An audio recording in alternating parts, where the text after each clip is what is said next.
প্রধানমন্ত্রী তারেক রহমান সাহেব যে ভদ্রতা দেখাচ্ছেন, তিনি যেভাবে নীরবতা পালন করছেন এবং প্রায় সব ক্ষেত্রেই নিত্য নতুন চমক তৈরি করছেন। আর কন্যাকে রাজনীতিতে তিনি অগ্রগামী করছেন। তারপর বড় বড় চেয়ারের পরিবর্তে ছোট ছোট চেয়ারে বসে তিনি কাজ সারছেন, যেখানে সেখানে গাড়ি থামিয়ে দিচ্ছেন, যেখানে ইচ্ছা সেখানে তিনি হেঁটে হেঁটে চলে যাচ্ছেন। বইমেলা থেকে তিনি হেঁটে সচিবালয়ে চলে আসলেন। এই ধরনের কাজ তিনি যত বেশি করছেন, ধরে নিতে হবে যে তিনি দীর্ঘমেয়াদে ক্ষমতায় থাকার জন্য জনগণের যে সন্তোষ, বিশ্বাস এবং আস্থা অর্জনের চেষ্টা করছেন। এটি তার রাজনীতির একটি দিক। এটির কাউন্টার যে দিক, এটি যদি আপনি কল্পনা করেন, তাহলে আপনি দেখতে পাবেন যে ইতিমধ্যে তিনি যে সিদ্ধান্তগুলো নিয়েছেন খুবই দ্রুত, এত দ্রুত যেটি তার প্রতিপক্ষ কল্পনাও করতে পারেন। তিনি যেভাবে পুলিশে পরিবর্তন এনেছেন, যেভাবে সেনাবাহিনীতে পরিবর্তন এনেছেন, বিচার বিভাগে পরিবর্তন এনেছেন, মন্ত্রণালয়গুলো সাজিয়েছেন, একজন মন্ত্রীর পেছনে একাধিক উপদেষ্টা, একজন মন্ত্রীর পেছনে একাধিক প্রতিমন্ত্রী যেভাবে লাগিয়ে দিয়েছেন, তাতে করে দাপট দেখাবে, লম্ফজম্প দেখাবে, হাম্বিতম্বি দেখাবে, বা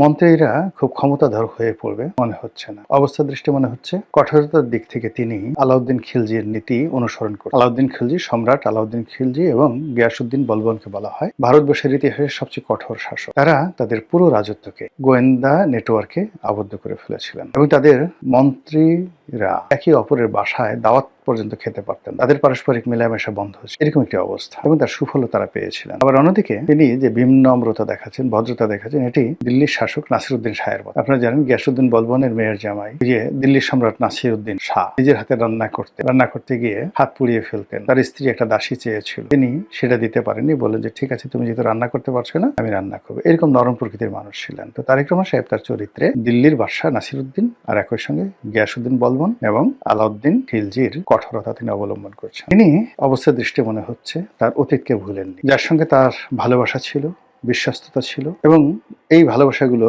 যেগুলো এখন পর্যন্ত অব্যাহত আছে, তাদের সবাইকে তিনি তার আশেপাশে রেখেছেন। আর যাদের সঙ্গে তার অতীতে ভালোবাসা ছিল কিন্তু এখন ভালোবাসা নেই, তিনি ইতিমধ্যেই এরকম একটা ব্যক্তিত্ব প্রদর্শন করছেন যে অনেকের ঘুম হারাম হয়ে গেছে। আগে যারা হাওয়া ভবনের সাথে সংশ্লিষ্ট ছিল কিন্তু এখন নেই। আগে যারা বিএনপি চেয়ারপারসনের সঙ্গে ভালো সম্পর্ক ছিল কিন্তু এখন বিএনপি চেয়ারপারসন নেই এবং তারাও বিএনপি রাজনীতির সঙ্গে নন। তাদের সবাই দোয়া ইউনূস পড়তেছে যে ইউনূসের জমানাতে আমরা এসেছিলাম, ভালোই তো ছিলাম। এরকম একটা দ্বৈত যখন অবস্থা চলছে, তখন রাজনৈতিক কর্তৃপক্ষ হিসেবে যারা প্রকাশ্যে আছেন তাদের অবস্থা কি হবে? সঙ্গতির কারণে এদের উপরে তাপ আসবে, চাপ আসবে। ইতিমধ্যে আপনারা দেখেছেন যে রুমিন ফারহানা তার নির্বাচনী এলাকায় ব্যাপকভাবে লাঞ্ছিত হয়েছেন, অপমানিত হয়েছেন, এবং এভাবে যদি চলতে থাকে তিনি এই ঢাকাতেও আগামীতে খোলামেলা চলাফেরা করতেন। আওয়ামী লীগ জমানাতে যেভাবে দিদার শেখ হাসিনাকে গালাগাল করতেন, যেভাবে ডক্টর মোহাম্মদ ইউনূসের জমানাতে গালাগাল করতেন, এমনকি ডক্টর মোহাম্মদ ইউনূসের জমানাতে যেভাবে বিএনপির সমালোচনা করতেন, সেটা অবস্থা দৃষ্টি মনে হচ্ছে তিনি পারবেন না, একেবারেই পারবেন না। তিনি যতই হাঁসের মালিক হন,